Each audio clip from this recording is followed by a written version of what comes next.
Supermax is in my district, in Florence, Colorado. I've been there, and I've been to Guantanamo as well. And there are some dangers to this plan of the president's that have not been addressed and I don't think recognized by everyone here today.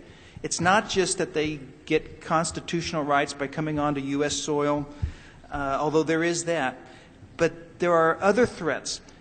For one thing, there's the radicalization of other inmates. The recent plot that the FBI in New York broke up of 4 people who were arrested wanting to kill Jewish people and kill our soldiers, two or three of those people were converted in the jailhouse. They were jailhouse converts to radical Islam.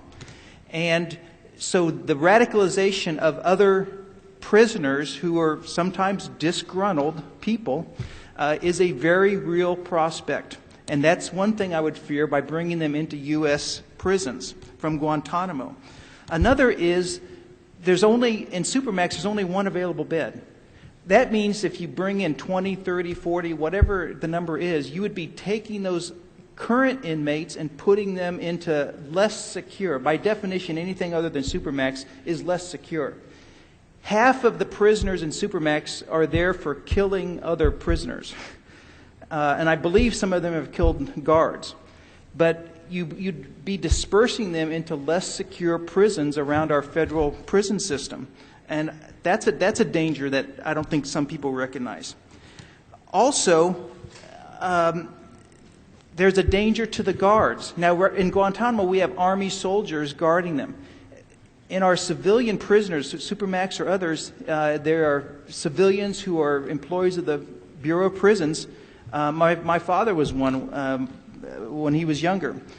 Anyway, I'm not sure they have if they're in the same category as armed soldiers for guarding prisoners, some of whom want to do everything they can to kill Americans. Some of them would relish that opportunity. So I have a fear that the guards would be at risk with some of these prisoners being put in their midst. And then there's an undefined threat. I don't know if anything would happen to communities from people wanting to spring them out of prison. I don't know if that's even a possibility, but I think it's at least something that has to be looked at and defined.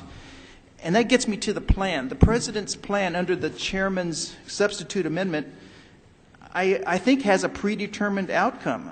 He's supposed to come up with a plan that assesses the risk of each individual, but for him to have proposed closing down Guantanamo and actively looking at domestic sites for them to be placed shows that there's a predetermination that it is an acceptable risk. So the plan here, and I appreciate the chairman having come up with this substitute amendment and putting some work into this in a genuine effort to have a solution, but I think the plan, besides being toothless, as has been said earlier, would have a preordained outcome and would not be very useful.